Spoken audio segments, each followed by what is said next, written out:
Hello, everyone. Terrence here with Hollywood Already Did It, and I just finished watching this new psychological thriller on Netflix called The Devil All the Time, starring Tom Holland, and I'll give you my thoughts right after the jump.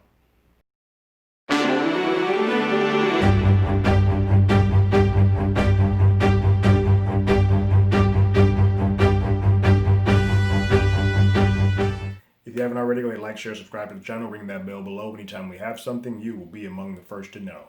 So, woke up early this morning, Saturday, and was like, all right, let me watch a good feel good movie. And I did not pick the right film to feel good with. The Devil All the Time is a new film based on a book of the same name, a book which I have not read, from Donald Pollock, who has also acts as a narrator on this. It was a bit of an interesting device, but we'll talk about that in a second.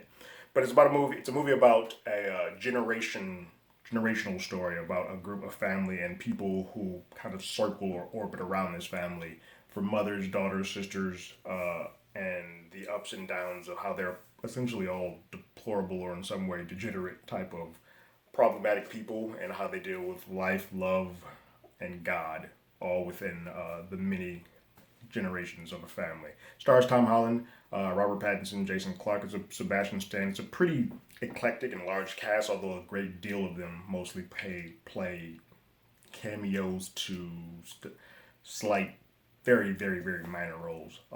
But Tom Holland is the young man who everyone else orbits around. He plays a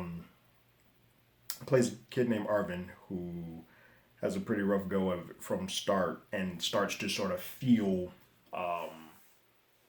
the way that people use religion and God has always, in one way or another, harmed, loved, and guided or misguided himself and the people that interact with him in life. Look, this movie is not a feel good story, and I was joking a bit earlier. It is a very gritty.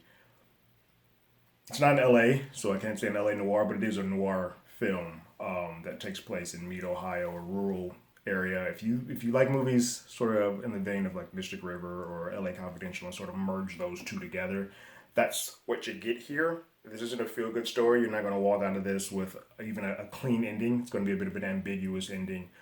But I think all in all, the talent level that is here, the acting that happens here, specifically Tom Holland and Robert Pattinson, is enough to really get bite down on and get something out of this film. But I can safely say that this movie is probably not for everyone. It's very gritty. It's very grimy.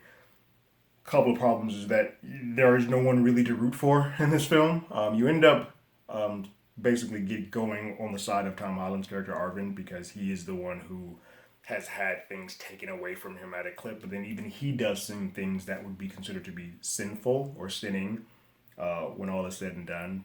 But you're left with having a thought of maybe there's a hope or hopefulness to him in the ambiguity of the ending. I don't want to ruin it for anyone because I think everybody should enjoy and go on this journey. And it's a really well crafted journey. The two things that kind of are odd to me and sort of bugged me and kind of made me not fall 100% in is there's a choice to have a narrator talk over and set up certain scenes, almost as if the book is being read to you and picking up from time to time with cues and it's done well. It's just an odd choice, a choice that I've never really seen done before. I feel like it's probably cathartic or a dream for the director to have the author actually narrate because I believe I read that this author doesn't typically do his own audiobooks and hates to do that type of stuff. So I feel like that might have been like a wet dream that was fulfilled and it works. It's just I do say that it works because he has a very specific old timey folk type of voice that actually works for the story and the thread that they're playing. It's a device that I've never seen done before, and you kind of if you're not prepared for it or you're not used to it, it can be a bit jarring.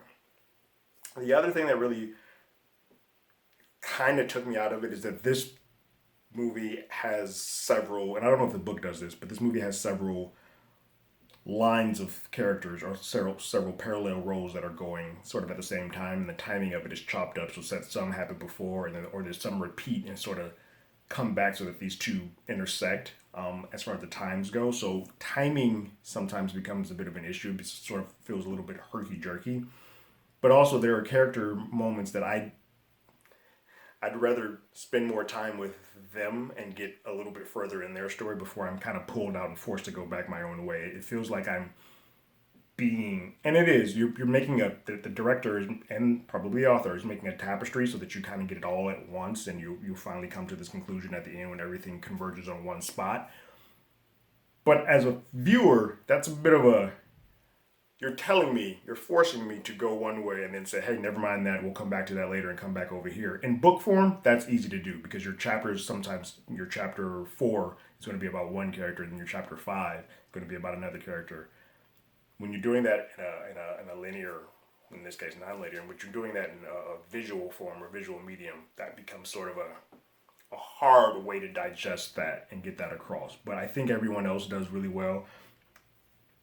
I know people have been having fun with Robert Pattinson and his accent. I don't know what dialect he's doing. Clearly, I think he said he didn't have a dialect coach. It's a choice. It does not bother me. I think he does well. I think he performs it well. And I don't think his accent distracts or takes away from what I'm supposed to get from his character, good or bad. I think that is what that character sounds like.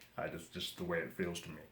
But I think they have a great chemistry together in the moments that they do, and I think Robert Pattinson once again proves that he's a fantastic actor, and I think Jason Clarke does well. Sebastian Stan does well in the times that he has. I don't think anyone drops the ball on what they're asked to do. Skarsgård when he's around. So I think if nothing else, while the story may not be anything that's new, it's done in a tapestry way, in a painting, almost like a paintbrush way, slow moving. But the talent and the acting that happens in this never makes it feel dull. It just becomes a bit of an exercise, and it can become, if you're not into the acting, or if the story doesn't pull you in, you can get tired of it really quickly. That didn't happen for me.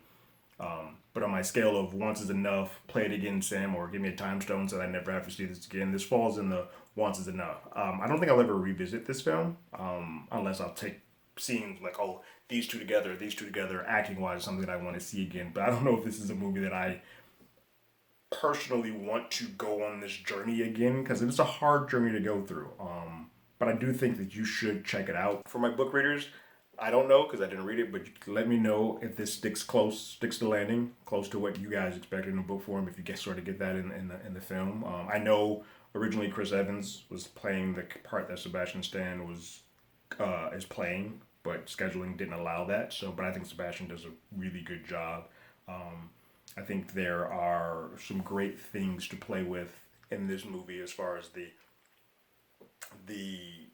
people, the way that people rely on God when God can't do everything, or the people that use God and religion in an incorrect way. I think that this will piss off a lot of people who are religious, but I'm okay with that. And the title alone kind of probably will keep people away from that anyway. But those are my thoughts. Go ahead and leave your comments in the comments below. If you haven't already, you can follow us on Twitter at HollywoodADI, or you can email us at HollywoodAlreadyDidIt@gmail.com. We also have a podcast by the same name that is on Google Podcasts, Spotify, Apple Podcasts, anywhere that plays podcasts. We're there. Like always, I got my ticket. You got yours.